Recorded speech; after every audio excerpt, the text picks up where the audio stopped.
donc un gros thon rouge. Et on a mis 5h30 de combat voilà, sur un poisson qui fait plus de 3 mètres, plus de 300 kilos. Alors le bar, c'est très marrant parce que c'est un animal qui a du caractère et qui va réagir différemment à des trucs aussi improbables, en tout cas du point de vue d'une personne qui pêche pas, que la couleur des leurres. On est à Port-la-Forêt dans le cadre d'une compétition de pêche qui s'appelle l'Open Bar des Glénans. C'est ça. Parce qu'on y pêche le bar et qu'on aime bien les jeux de mots. Ouais. Et la question que je vais chercher à comprendre aujourd'hui, c'est dans quelle mesure est-ce que la pêche sportive est une affaire de chance ?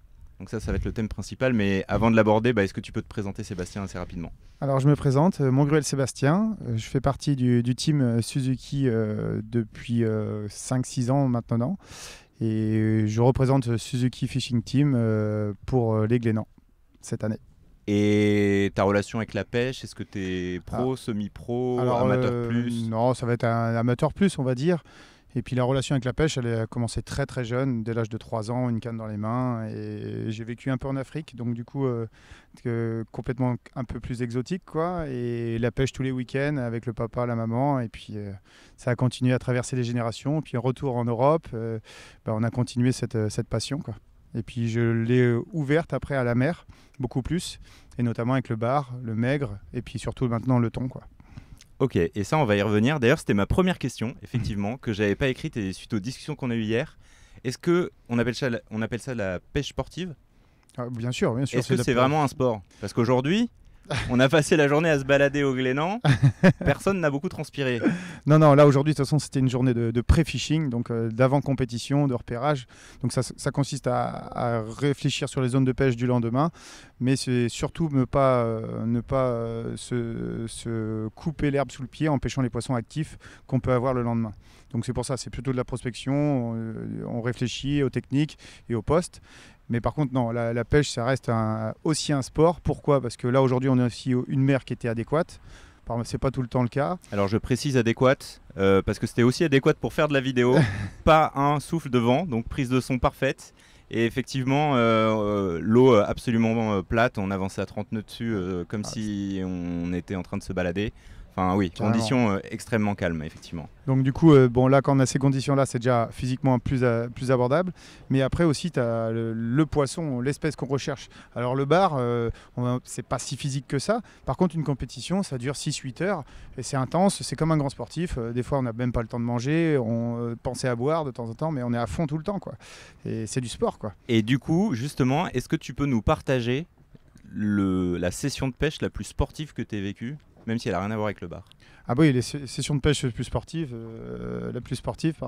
ça a été un gros thon qu'on a touché avec mes amis, Tony Palermo de la Fishing Team aussi, il y a 3 ans de cela. Et donc j'étais avec Jérôme Taboulé et Tony Palermo, on a eu une touche au Broumet, sur un gros tuna, donc un gros thon rouge, et on a mis 5h30 de combat sur un poisson qui fait plus de 3 mètres, plus de 300 kilos, c'était fantastique. Et donc ça veut dire qu'entre le premier contact avec le poisson et la fin de ce que tu appelles le combat, il se passe 5h30 à tirer dessus. Et tu nous racontais hier d'ailleurs que ça tire tellement fort que vous êtes harnaché aux cannes. Oui, alors ça tire tellement fort et c'est surtout pour soulager le pêcheur. La canne est sur des gros poissons comme ça, au-dessus de 100-150 kg. La canne est attachée au pêcheur. Du coup, ça permet de relâcher les bras et plutôt travailler avec les hanches et avec le poids du pêcheur. Donc effectivement, on est loin de la petite balade à côté de la rivière, quoi. Est-ce que tu peux me décrire un petit peu la compétition de demain et surtout nous aider à la comprendre sur comment est-ce qu'on décrète qui a gagné ? Alors la compétition de demain, ils vont lâcher 130 bateaux sur la zone. Cette zone est délimitée par des points GPS. Donc on ne doit pas dépasser cette zone, un temps imparti. Et puis on a le droit à 5 poissons comptabilisés au-dessus de 42 cm. Ces 5 poissons, on peut en faire 10 au-dessus de 42 et c'est les 5 plus gros qui seront gardés. Et c'est le nombre de mètres cumulés les plus grands qui remporteront la compétition. Point très intéressant que j'ai découvert, c'est que c'est une compétition dite no-kill. C'est ça, no kill. Donc en fait, cette compétition, c'est le reflet en fait à la base. Ça a été créé pour militer contre la maille qui était inférieure à la taille de reproduction du bar. Donc du coup, on a créé des open bars, des Labrax à l'époque, et pour militer justement pour qu'il y ait une hausse de maille notamment pour le particulier, pour qu'on puisse prélever un poisson qui s'est déjà reproduit une fois. Alors, petite précision pour ceux qui n'ont pas suivi, et moi j'ai mis la journée à le comprendre, une maille, c'est la taille minimum. Voilà, c'est ça. Et du coup, la taille de minimum de Ouais. reproduction d'une femelle de bar, c'est 42 cm. Du coup, on a gardé ces 42 cm-là pour la compétition. Et puis maintenant, c'est passé en maille officielle d'ailleurs, pour le particulier. Et du coup, on relâche ces poissons, on les prélève juste pour la photo et on les relâche vivants, sinon ils ne sont pas comptabilisés. Comment se passe cette comptabilisation? Parce que vous êtes 130, j'imagine que vous n'avez pas un juge par bateau qui est là pour vérifier ce que vous faites. Nous, on est à bord, on est équipé de viviers à poissons. Et ensuite, on a des bateaux commissaires qui sont sur place, des bateaux qui sont balisés, où là, nous, on emmène mesurer nos poissons à ces bateaux-là. D'accord, donc à chaque fois que tu le pêches, tu sais que pas très loin, tu vas avoir un bateau qui sera en mesure de valider ta pêche. On le sait, on a des points GPS de ces contrôles, quoi. Commissaire. Étant donné justement le fait qu'aujourd'hui on est donc plus dans une pêche au bar, même si aujourd'hui on a remonté des poissons qui étaient autres, quel est, très rapidement et sans trop rentrer dans la technique, le type de matériel que tu sors pour ce type de compétition? Alors, moi je suis assez basique dans mon utilisation parce que je veux être efficace. Donc je pars avec 2-3 cannes. Alors moi je vais partir sur 2 pour n'importe quel pêcheur avec 2 cannes peut arriver à sortir son épingle du jeu. Donc je pars avec une canne, une puissance de 7,28 et une autre canne avec une puissance de 10,60. Et ça me couvre. Qu'est-ce que ça veut dire? 10,60 c'est la puissance de la canne pour lancer un poids de leurre. 10,60 c'est 10 grammes à 60 grammes. D'accord. Et du coup, avec ça, on couvre presque la totalité de nos pêches qu'on utilise, quoi. Que ce soit de la pêche à la volée, de la pêche à la traction, voire de la pêche à la verticale avec des plombées un peu plus grandes, quoi. À propos du bar, il m'est arrivé une anecdote assez marrante pendant une de mes sessions de kite. C'est que je me suis retrouvé au milieu de la baie de Lancieux avec 0 vent et j'ai été sauvé par des pêcheurs. Donc déjà, merci pour la solidarité interpassion et interpratique. Et j'ai profité du coup du voyage, parce que c'était soit 2 heures de nage, soit 10 minutes de Zodiac, pour leur poser des questions justement en vue de cette mission que je fais pour Suzuki.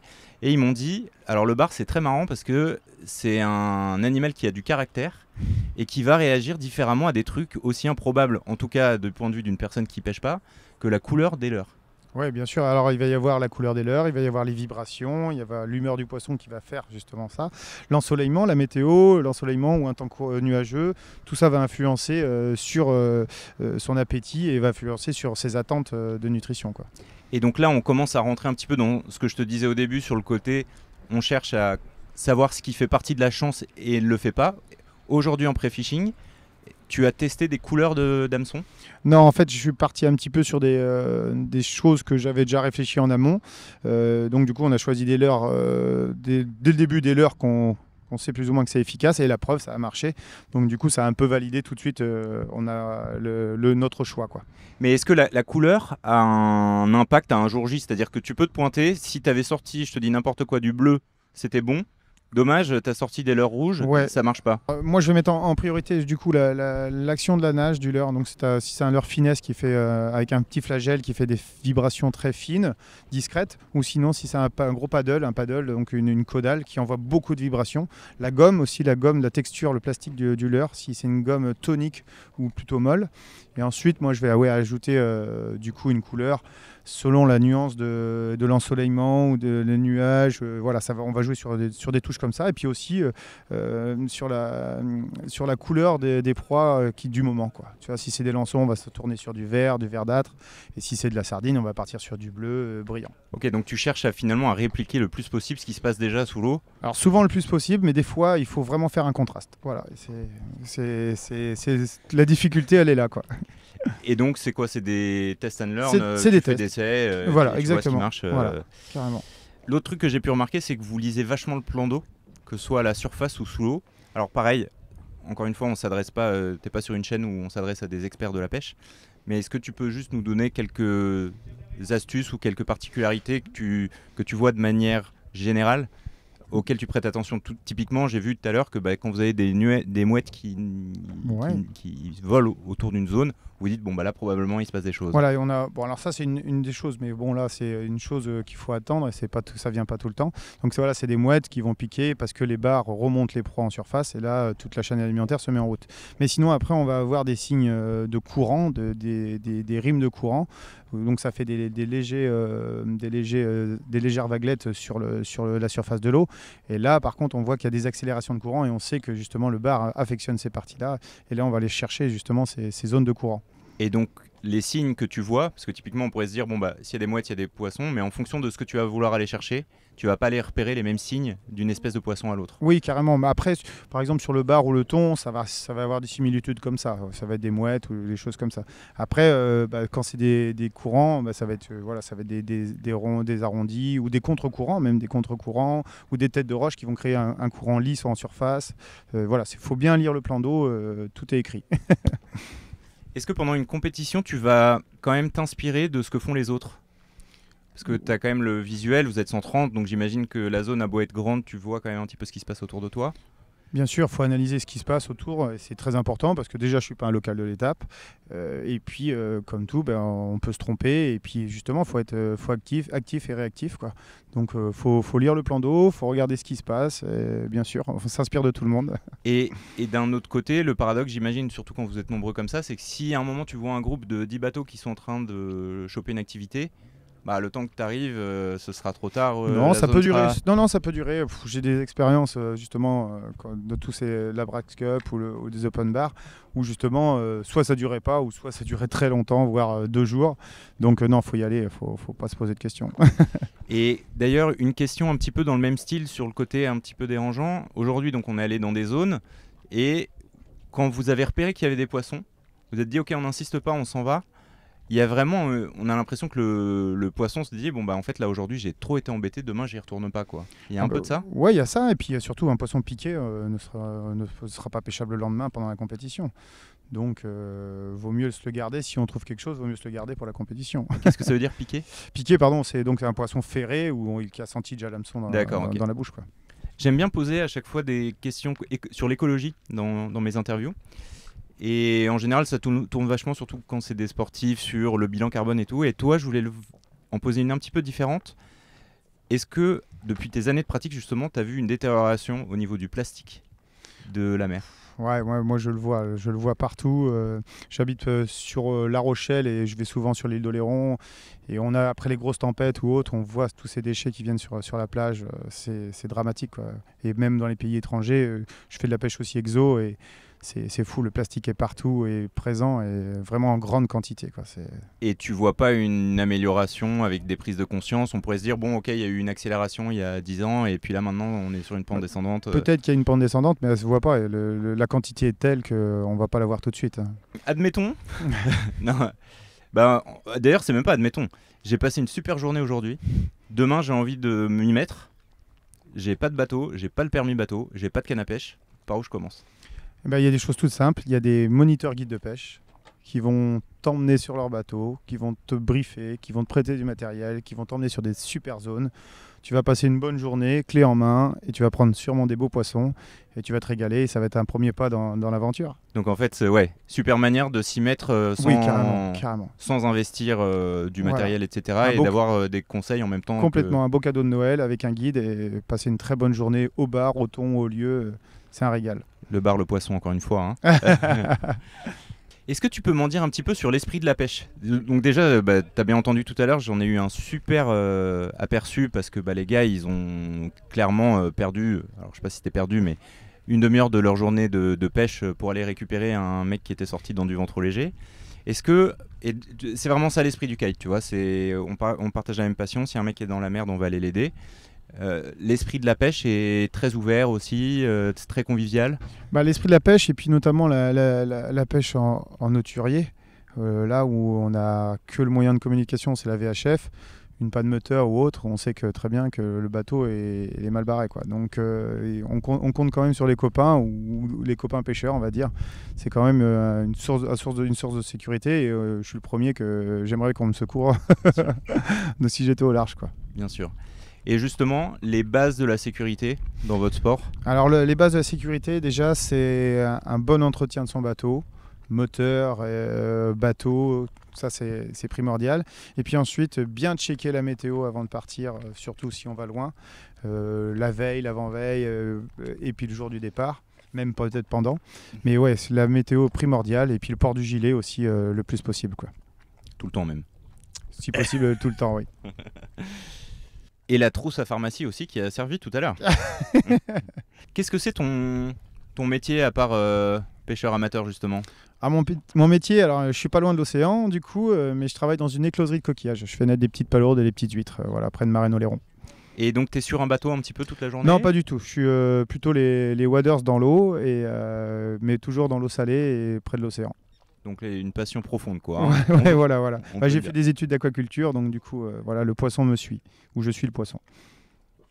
Tu nous as dit tout à l'heure que tu t'étais mis à la pêche donc il y a très longtemps.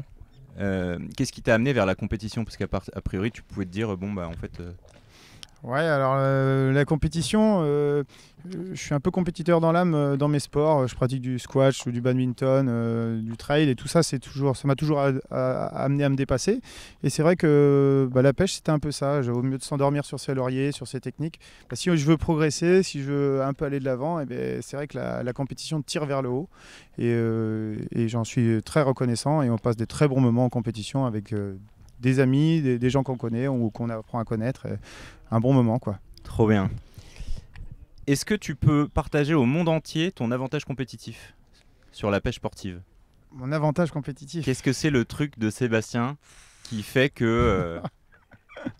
J'adore poser cette question à des sportifs, tu vois. Et finalement, comme tu es un sportif... Non, mais par contre, ce qu'on apprend souvent, et je l'ai encore appris cette année, c'est que même dans le money time, il faut toujours continuer, quoi, des choses comme ça. Et pourtant, au début, je n'étais pas comme ça. Et plus ça va dans les compétitions, que j'apprends qu'en money time, c'est toujours important. Qu'est-ce que tu appelles le money time? C'est la dernière demi-heure, la dernière quart d'heure, la dernière 10 minutes, tout peut se passer. Et je l'ai encore vécu les 2 dernières compètes que je fais, quoi. Et voilà, c'est magique, quoi. 10 minutes avant la fin, tu fais un poisson. Là, au Master Suzuki de Biscarrosse, par exemple. 10 minutes à la fin, on n'a qu'un poisson. Et 10 minutes à la fin, on fait un 88 en brochet et on finit deuxième. Voilà, on fait un bond dans le classement 10 minutes avant la fin. Il y a un classement national d'ailleurs? Il y avait un classement, quand ça s'appelait c'était le Labras Cup, oui, c'était un classement national. Maintenant, non, tout ça, c'est réservé à chaque compétition. C'est quoi ton rêve de pêche? Le truc que t'as pas encore fait et tu te dis ça j'aimerais cocher un poisson, ouais. Alors le poisson qui me fait rêver là, je suis parti à Antigua là il y a 2 mois et le poisson qui me faisait rêver c'était le bonefish mais aussi et surtout le tarpon. Est-ce que tu peux nous les décrire? Alors le bonefish ça se pêche à la mouche généralement. Et ça ressemble à un gros barbeau, le poisson qu'on a en eau douce, donc ça, par contre là en mer. Et on pêche ça sur des flats, dans des zones où il y a très peu d'eau. C'est un poisson surpuissant, on pêche ça à la mouche. Une fois qu'il est ferré, il prend un rush de 150 mètres, 200 mètres. C'est pas des très gros poissons, ça fait 6-7 livres, mais ça envoie du steak. Et puis après le tarpon, alors le tarpon, j'ai eu la chance de l'avoir. J'avais les yeux qui se sont illuminés quand je l'ai eu au bout de la canne et il a été plus malin que moi 2-3 fois. Donc je suis obligé d'y retourner l'année prochaine. Excellent. Et le tarpon, c'est une grosse sablette de mer. Voilà. Écoute, merci beaucoup pour ce temps, merci pour cette journée où clairement en pré-fishing où tu devais être à fond dans ta compétition ou dans ta pré-compétition, tu as vachement pris de temps pour nous. C'était un plaisir. Et puis voilà, merci infiniment en tout cas. Cliquez sur la vidéo qui s'affiche à l'écran, il s'agit de l'interview du commandant du commando Hubert. Il nous y partage ses souvenirs de mission.